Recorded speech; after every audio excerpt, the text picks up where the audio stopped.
Assalamualaikum warahmatullahi wabarakatuh. Alhamdulillahi rabbil alamin wa bihi nasta'inu ala umurid dunya waddin. Wassalatu wassalamu ala asyrafil anbiya'i wal mursalin nabiyyina Muhammad wa ala alihi wa sahbihi wat tabi'in wa man tabi'ahum bi ihsanin ila yaumiddin. Amma ba'd. Qala Allah Ta'ala fi kitabihil karim, fa khalafa min ba'dihim khalfun adha'us shalah wattaba'us syahawat fasawfa yalqauna ghayya. Bapak dan ibu-ibu sekalian yang dimuliakan Allah Subhanahu wa taala, alhamdulillah malam ini kita dipertemukan Allah di masjid yang mulia ini. Insyaallah kita membahas satu ayat dari surah Maryam, ya, ayat ke-59, yakni fa khalafa min ba'dihim, datang setelah mereka. Khalfun, satu pengganti. Kalau di dalam tafsir Al-Qurtubi, ay auladu su'in, maknanya adalah datang setelah generasi yang disebutkan di ayat sebelumnya, itu anak-anak yang buruk. Sebelumnya ayat ini kan berbicara tentang ulaikal ladzina an'amallahu alaihim minan nabiyyin min dzurriyyati Adam wa mimman hamalna ma'a Nuh.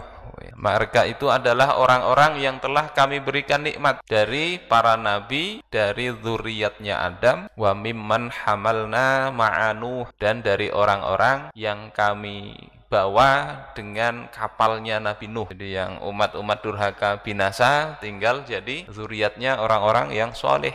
Wa min zurriyati Ibrahim wa Israil, dan dari zuriyatnya Ibrahim dan Israil. Israil ini Nabi Yakub, nama lainnya Israil. Bahasa Arabnya Israil itu Abdullah. Israil itu artinya hamba, il Allah. Wa mimman hadaina wajtabaina, dan orang-orang yang telah kami berikan petunjuk dan kami pilih. Ini bicara generasi pilihan. Kemudian ayat berikutnya itu penggantinya itu adalah generasi yang buruk. Apa buruknya itu? Disebut oleh Allah Subhanahu wa taala adha'us shalah, mereka menyia-nyiakan salat, mengabaikan salat, wattaba'us syahawat, dan mengikuti hawa nafsu. Fasaufa yalqauna ghayya, maka kelak mereka akan tersesat, dalam terjemahan Depak begitu. Nah, kita bahas sedikit demi sedikit insyaallah di dalam kitab tafsir. Saya ambilkan dari tafsirnya Imam Al-Qurtubi. Kitab tafsir judulnya Al-Jami' li Ahkamil Quran. Ulama yang wafat tahun 671 Hijriah, Imam Al-Qurtubi. Nah, terkait generasi siapa ini yang disebut oleh Allah Ta'ala ini, para ulama berbeda pendapat. Sebagian mengatakan, oh ini bukan umatnya Nabi Muhammad. Dan kapan itu terjadi? Nah, ini para ulama beda pendapat juga. Di antara penafsir seperti Mujahid, ya, mengatakan zalika inda qiyamis sa'ah. Generasi yang buruk itu ketika terjadinya hari kiamat. Ya, ini kiamat datang, mendekati hari kiamat. Artinya para ulama dulu itu tidak tergambar ada umat Islam itu biasa tidak sholat, tidak tergambar itu. Gambarannya itu akhir zaman. Kalau sekarang ini tergambar kayaknya. Wa dhahabi sholihi hadhil ummah ummati Muhammadin sallallahu alaihi wasallam. Dan ini terjadinya ketika orang-orang soleh dari umat ini, yakni umatnya Nabi Muhammad sallallahu alaihi wasallam, itu sudah hilang. Tidak ada lagi orang soleh. Yanzu ba'duhum ala ba'din fil aziqati zina, ya, maka mereka ini ya, di lorong-lorong itu biasa berzina, ya, wattaba'us syahawat. Jadi ayat ini menurut salah satu penafsiran terjadinya ya di akhir-akhir masa dekat-dekat kiamat itu. Jadi generasi yang buruk ini disifati oleh Allah pertama mengabaikan sholat, ya. Kalau di dalam riwayat atau qiraah Abdullah dan Hasan itu bukan adha'us shalah tapi adha'us sholawat. Beliau katakan wa huwa zammun wa nassun fi anna idha'atas shalah minal kabair. Dan ini adalah zam, celaan, wa nassun, dan nas, ya, teks yang jelas bahwasanya mengabaikan sholat itu termasuk di antara dosa-dosa besar. Dosa besar ini masuk kriminal sebetulnya, perbuatan kriminal. Tidak sholat itu perbuatan kriminal. Kemudian waqala Umar mengatakan wa man dhayya'aha fahuwa lima siwaha adya. Siapa yang mengabaikan sholat, maka untuk perkara yang selain sholat dia akan lebih mengabaikan lagi. Sehingga kalau sholat aja sudah diabaikan, yang lainnya pasti juga akan diabaikan, lebih diabaikan lagi. Hal yang besar dia tidak perhatikan, yang kecil ya tidak akan perhatikan juga. Ini kata Khalifah Umar bin Khattab. Kemudian Muhammad bin Ka'ab al-Quradi wa Mujahid wa Atha. Ini perkataan Muhammad bin Ka'ab, kemudian Mujahid dan Atha itu mengatakan hum qaumun min ummati Muhammadin sallallahu alaihi wasallam fi akhiriz zaman. Mereka itu adalah umatnya Muhammad, umat baginda Nabi di akhir zaman. Jadi bukan orang-orang Yahudi atau Nasrani, bukan. Ini umat Islam. Bapak dan ibu-ibu sekalian rahimakumullah, kita bisa perhatikan sekarang ya. Kalau itu tadi tafsirnya bicara begitu, sekarang ini kondisinya sudah ya terlihat, meskipun masih banyak orang-orang sholat, tapi yang tidak sholat lebih banyak. Ada survei Indonesia Muslim Report yang menyatakan bahwasanya hanya 38,9% umat Islam di Indonesia yang rutin sholat 5 waktu. Banyak yang tidak sholat, 38,9%. Artinya yang tidak biasa sholat 5 waktu ada 61,1%, lebih dari 60% tidak sholat. Tidak terbayang ini umatnya baginda Nabi begitu. Dan di antara yang sholat rutin itu hanya 2% yang biasa sholat berjamaah. Artinya ya, yang biasa sholat tadi, yang berjamaah cuma sekitar 2%. Kemudian ada 0,4% itu mengaku tidak pernah sholat sama sekali. Ini masih Islam ini. Ya, di KTP, di survei itu masih Islam, tapi tidak pernah sholat. Padahal ini kewajiban terbesar. Sampai-sampai di dalam kitab As-Sholah wa Ahkamu Tarikiha, sholat dan hukum meninggalkannya, ini Imam Ibnu Qayyim Al-Jauziyah, beliau mengatakan la yakhtaliful muslimun, para kaum muslimin tidak berbeda pendapat, anna tarkas sholatil mafrudati amdan, bahwasanya meninggalkan sholat fardu ya, amadan, dengan sengaja. Jadi sengaja tidak sholat. Kalau lupa, teguring, nah ini uzur. Nanti setelah bangun ya pengqadha. Ini sengaja tidak sholat. Min a'zamil dzunubi wa akbaril kabair. Sengaja tidak sholat itu diantara dosa paling besar dan dosa besar terbesar. Ini dosa nggak sholat. Wa anna ismahu a'zamu min ismi qatlin nafsi. Dan dosanya nggak sholat ini, kata Ibnu Qayyim yang di dalam kitabnya itu lebih besar daripada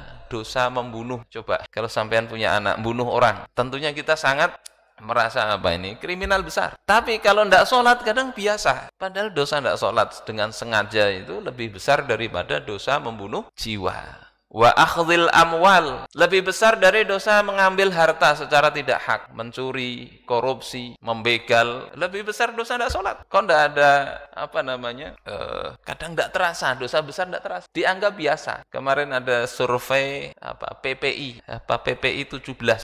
Mana itu hasil surveinya itu. Nah, top isu nasional paling krusial untuk diatasi. Survei PP 17 ya, Mei 2025. Apa yang paling dianggap bermasalah oleh masyarakat di Indonesia ini? Ranking pertama itu adalah pengangguran. Pengangguran 49%. Kemudian korupsi. Ini ranking kedua yang paling dianggap bermasalah, yang harus segera diatasi. Pengangguran dan korupsi. Ada banyak hal itu bisa dicek nanti di webnya. Ini hasil survei itu. Tidak ada satupun sholat itu tidak ada. Tidak ada. Padahal banyak kaum muslimin tidak sholat. Dan itu lebih besar dari pembunuhan, lebih besar daripada korupsi, ya dosanya itu. Meskipun dalam Islam dosa yang besar itu tidak mesti hukuman di dunianya lebih besar. Kayak syirik, ya, menyekutukan Allah. Itu dosa besar. Tapi kalau bicara tentang hukuman, itu lebih berat hukuman orang berzina. Kalau syirik dia bertobat ya sudah selesai. Berzina sampai ke pengadilan tidak sekedar tobat ya, ada had zina. Kalau dalam Al-Quran dicambuk 100 kali kalau ghairu muhsan. Riba itu lebih besar daripada zina dosanya. Riba, meminjamkan uang, mengambil lebihan, lebih besar daripada perzinaan. Tetapi hukumannya ya, nggak ada hukuman riba ya takzir aja, terserah penguasa. Tapi hukuman zina ada ditentukan oleh syariat. Nah, meninggalkan sholat ini dosanya lebih besar dari membunuh ya, mengambil harta. Wa min ismiz zina wasariqah, juga lebih besar daripada dosa zina, dosa mencuri, wasyurbil khamr, dan dosa minum khamr. Wa annahu muta'arridun li'uqubatillahi wa sakhatihi wa khizyihi fid dunya wal akhirah. Dan kelak ya, dia itu akan mendapatkan hukuman dari Allah Subhanahu wa taala, kemurkaan Allah serta kehinaan dunia dan akhirat. Jadi ini perkara yang besar, makanya Allah sebut itu ya, generasi yang buruk itu pertama tadi adha'us shalah, mereka ya mengabaikan salat. Bapak dan ibu-ibu sekalian yang dimuliakan Allah Subhanahu wa taala, dalam hadis riwayat Imam Muslim, Rasulullah bersabda, bainar rajuli wa bainasyirki wal kufri tarkus shalah. Pembeda atau pembatas antara seorang mukmin dan kesyirikan serta kekufuran itu adalah meninggalkan sholat. Ini memang dosa yang para ulama itu sampai memang berbeda nanti pendapat tentang meninggalkan sholat ini masih Islam apa enggak. Nah nanti itu dirinci oleh para ulama. Orang enggak sholat ini ada dua keadaan. Yang pertama itu adalah orang tidak sholat dengan mengingkari kewajibannya. Ini banyak sekarang ini sudah sholat tidak wajib, sudah tamat sholatnya, atau sholat tapi dia sholat dalam hati aja, yang penting ingat. Ada generasi begitu, tidak jauh di Kalimantan Selatan juga ada itu ajaran-ajaran begitu. Ikut pengajian akhirnya justru malah berhenti sholat. Makanya hati-hati juga, ngaji itu hati-hati. Kalau sampai seperti itu, kadang disembuhkan itu sulit. Ada teman kita itu punya pamannya ikut pengajian begitu, mendapatkan pemahaman yang sholat itu kalau tidak ingat kepada Allah itu dianggap syirik. Coba, jadi misalnya baca lagi sholat ingat duit berarti menyembah duit katanya. Lagi sholat ingat dia memelihara sapi berarti menyembah sapi. Ini pahamannya begitu. Akhirnya dia berhenti sholat. Coba bisa begitu. 6 tahun berhenti sholat itu. Dipadahi, diingatkan. Ya akhirnya setelah 6 tahun itu baru mau sholat lagi. Jadi untuk menyembuhkannya itu, memadahi itu wajib itu, kalau sudah terkena pemikiran itu kadang ya sulit. Tapi alhamdulillah masih bisa dipadahi. Kadang merasa lebih hebat daripada yang memadahin kayak gitu. Dianggap belum sampai ilmunya. Ini mengerikan. Itu berkembang. Ada YouTube-nya itu sampai 100 ribuan itu subscribernya. Tapi menerjemah Al-Qur'an ya, itu kacau balau. Tapi bicara yang ndake-ndake begitu, yang tinggi-tinggi begitu katanya. Bisa kita lihat ya di akhir zaman itu ada. Dan ini digemari. Generasi muda kadang senang begitu. Kan enak, enggak usah sholat. Ya. Apalagi enggak usah sholat, kasih duit lagi.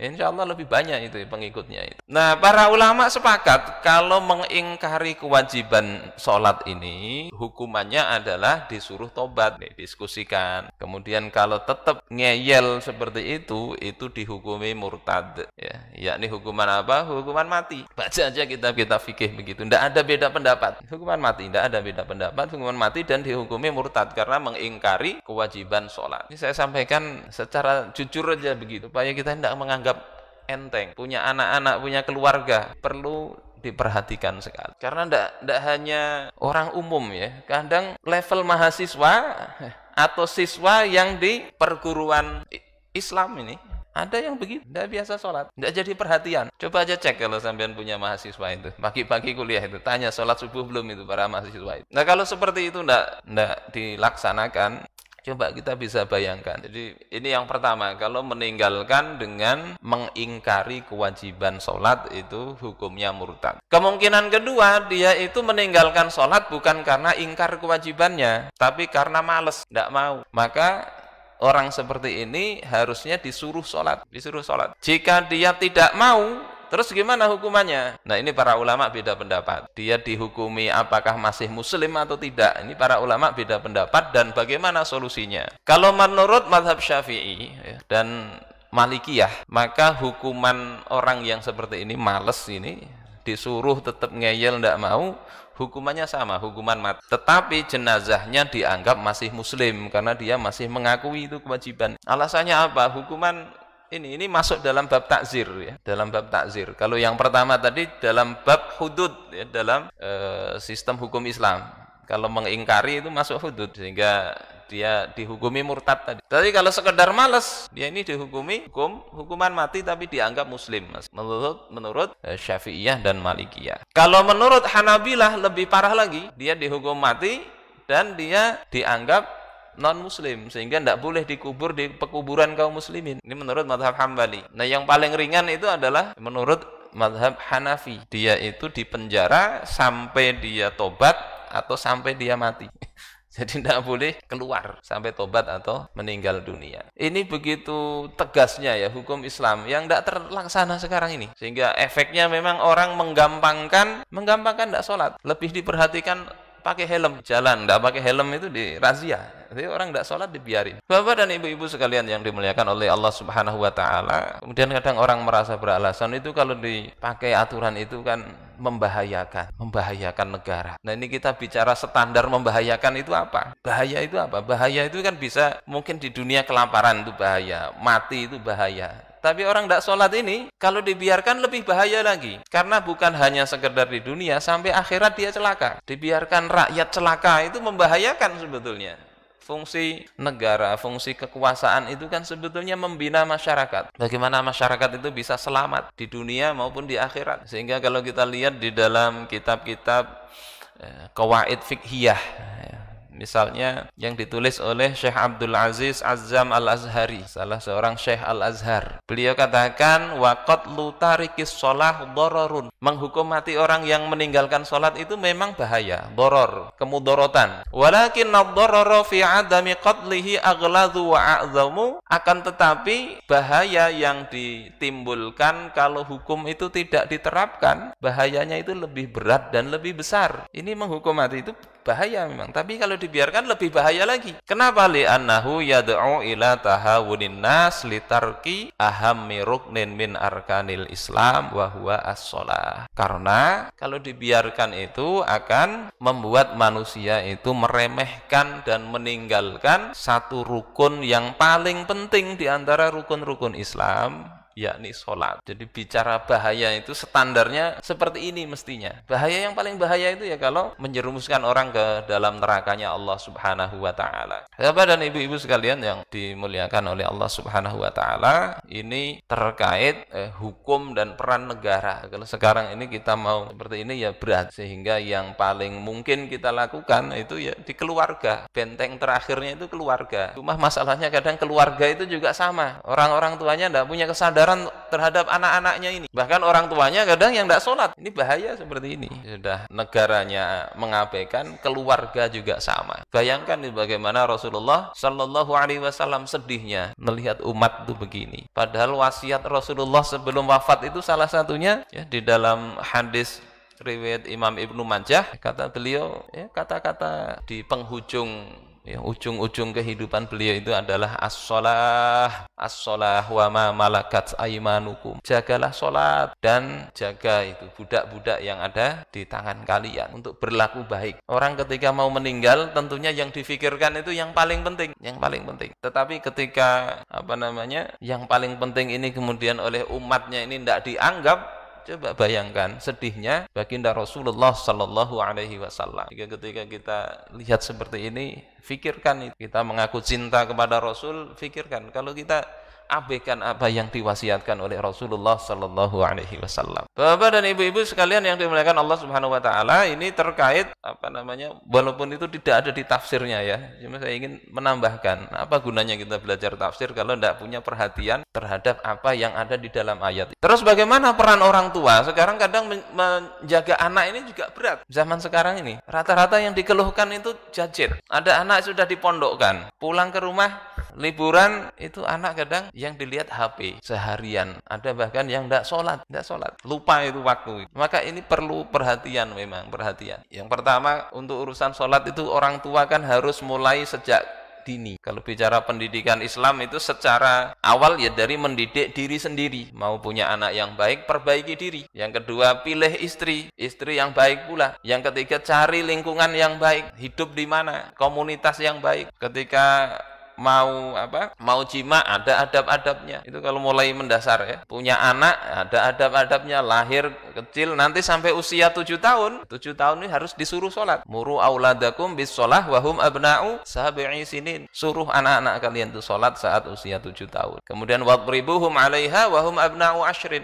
Pukul anak kalian itu kalau tidak mau sholat saat usia sudah 10 tahun. Nah inilah maka kemudian para ulama beda pendapat tadi. Hukuman kalau sudah balik tidak sholat ini apa hukumannya? Wong sebelum balik aja suruh mukul, hukumannya itu. Ini prosesnya begitu. Tentunya ndak kemudian saklek gitu ya. Kalau ndak mau ya bisa dibujuk, dirayu, bahkan mungkin disuap dalam tanda petik, ya, kasih apa supaya mau sholat sebelum lebih keras. Nah, pendidikan berikutnya itu sebetulnya yang kadang sering dilupakan, itu kita sekedar nyuruh secara fisik. Padahal kita tahu yang sebaik-baik orang yang mengajari itu adalah Allah Subhanahu wa taala. Wattaqullah wa yu'allimukumullah. Dalam Al-Qur'an begitu. Dan bertakwalah kalian kepada Allah dan Allah yang akan mengajari kalian. Sehingga ini kita harus sadar betul kalau misalnya punya problem apa, anak-anak kita itu kita ingin jadi apa, maka coba jalur yang fisik ya, secara kelihatan itu dilakukan, tapi jangan lupa ada jalur lain. Kalau orang Jawa nyebutnya tirakat.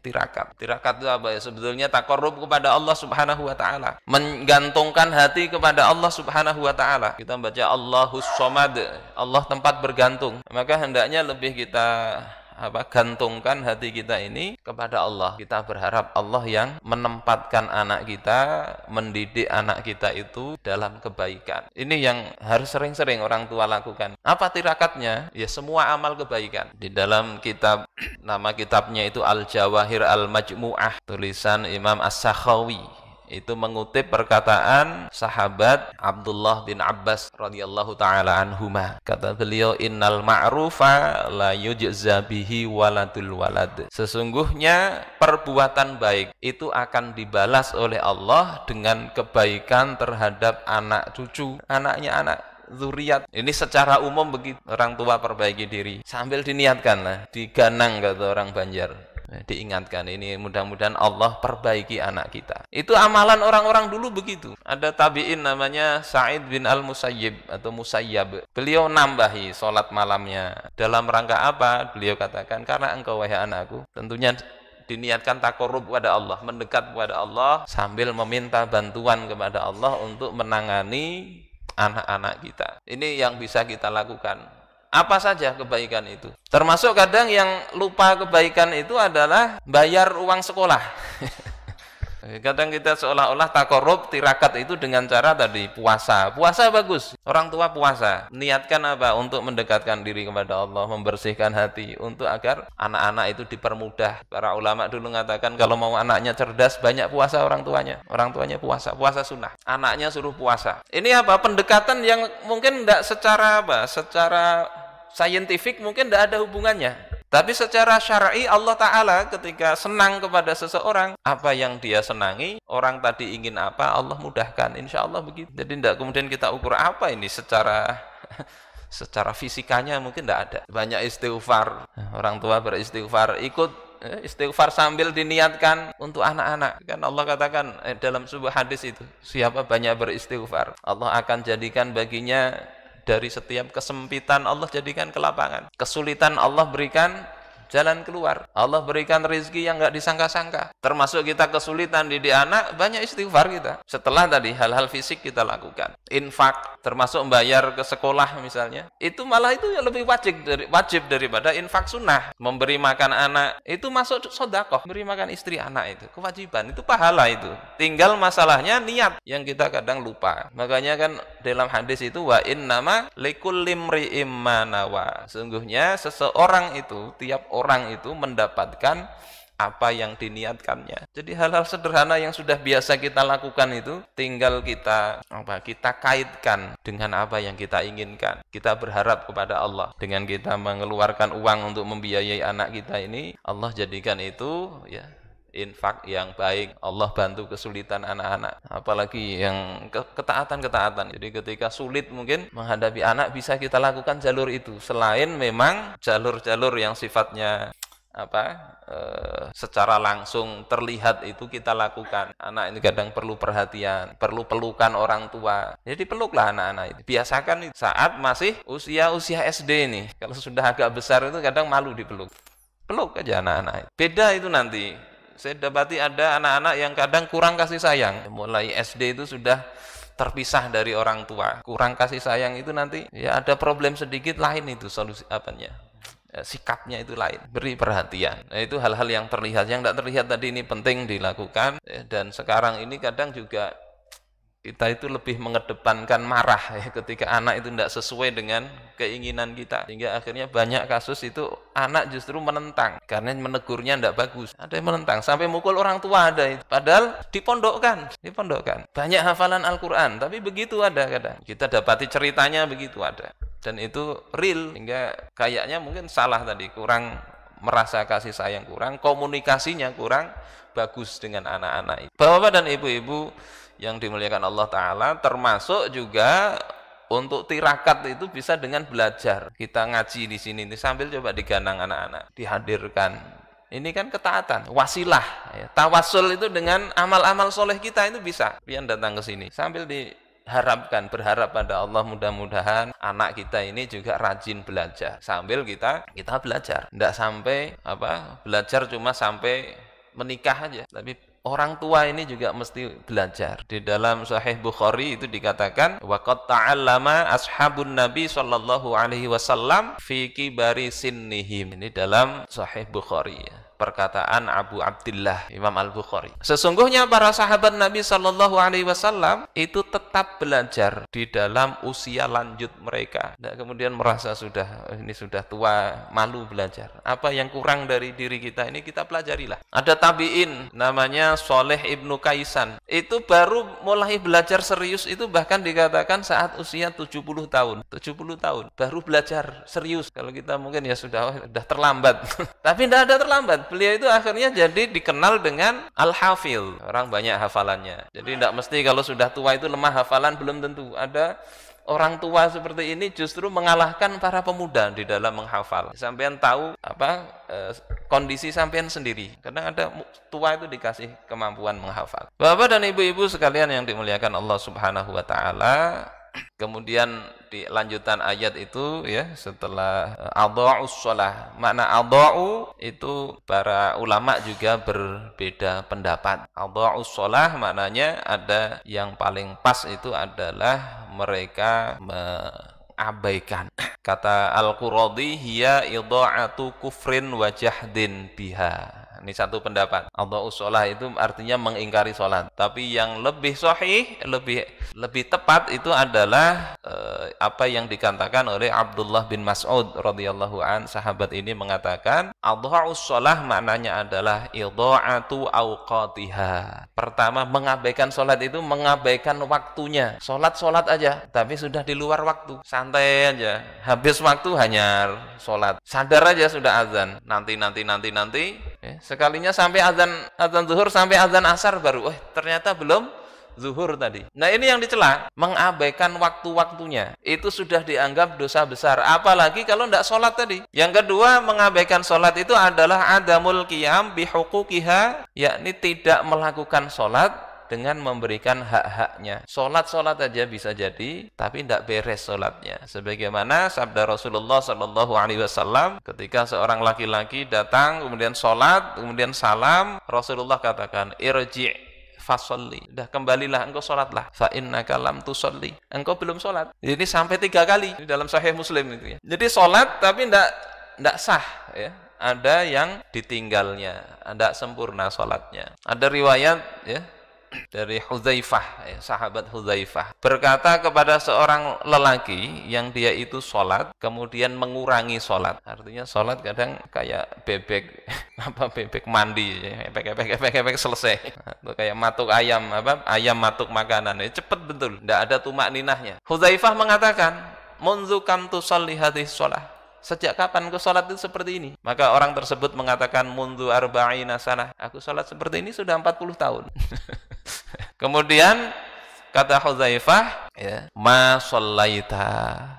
Engkau itu belum sholat. Walau mitta wa anta tusolli hadhihi sholah la mitta ala ghairi fitrati Muhammadin sallallahu alaihi wasallam. Andai engkau itu mati dalam keadaan sholat seperti ini, maka engkau itu sholat, engkau mati tidak pada fitrahnya umat baginda Rasulullah sallallahu alaihi wasallam. Na'udzubillah. Maka sholat itu yang serius. Tapi kalau di masjid ini alhamdulillah insyaallah tidak ada yang begitu. Yang mudah-mudahan jaga sholat. Dinikmati kalau bisa, dinikmati. Wa taba'u syahawat. Mengikuti hawa nafsu maknanya adalah al-ladzat wal ma'asi.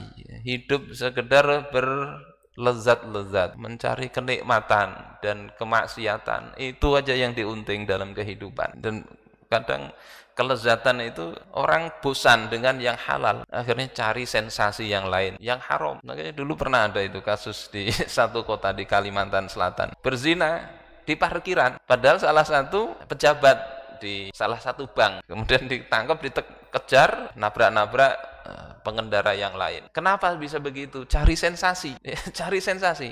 Dengan yang di rumah sudah bosan, selingkuh kalau sekedar di tempat tidur sudah biasa. Akhirnya cari sensasi di mobil. Ada mungkin dengan berbagai kekhawatiran itu. Kemaksiatan itu kadang begitu, tidak pernah puas. Kelezatan begitu juga. Kalau sekedar mengejar kelezatan, apalagi sudah pikirannya ingin yang menyimpang dari hukum syariat, akhirnya yang halal itu jadi jijik, yang haram itu jadi tertantang. Naudzubillah. Maka di sini Allah kemudian katakan orang-orang begitu fasaufa yalqauna ghayya. Kelak mereka akan mendapati ghayy. Apa ghayy itu? Kata Ibnu Zaid di dalam tafsir ini, yakni syarran au dhalalan au khaybah. Keburukan atau kesesatan atau khaybah, kegagalan. Salat diabaikan, ngikuti hawa nafsu, ujungnya itu begitu. Nah, wal azhar kata Imam Al-Qurtubi adalah ya ismul lil wadi, nama satu lembah di neraka jahanam. Jadi itu maka mereka kelak akan menempati atau mendapatkan siksaan di satu lembah di neraka jahanam. Nah, itu dua penafsiran lah. Ada yang katakan tadi kesesatan atau kegagalan, atau di neraka jahanam akan memasuki lembah yang namanya ghayy. Ini mungkin yang bisa ulun sampaikan. Ayat berikutnya nanti ini bicara pengecualian. Ya, Allah katakan illa man taba wa amana wa amila sholihah. Yang tidak dapat itu kecuali yang bertobat, beriman dan beramal soleh. Nah, jadi kalau memang sudah biasa mungkin mengabaikan sholat, bisa masih selamat, jalannya masih ada kalau masih hidup, yakni dengan cara bertobat, beriman dan beramal soleh. Faulaika yadkhulunal jannata, mereka itu akan memasuki surga insyaallah. Mudah-mudahan kita semuanya Allah berikan semangat untuk mentaati Allah Subhanahu wa taala. Zuriat kita juga Allah jaga, Allah didik dengan baik hingga kita sama-sama selamat di dunia dan akhirat. Kita akhiri dengan doa kifarah majelis. Subhanakallahumma bihamdika asyhadu an la ilaha illa anta astaghfiruka wa atubu ilaik. Hadanallahu wa iyyakum ajma'in. Wa lafu minkum. Wassalamualaikum warahmatullahi wabarakatuh.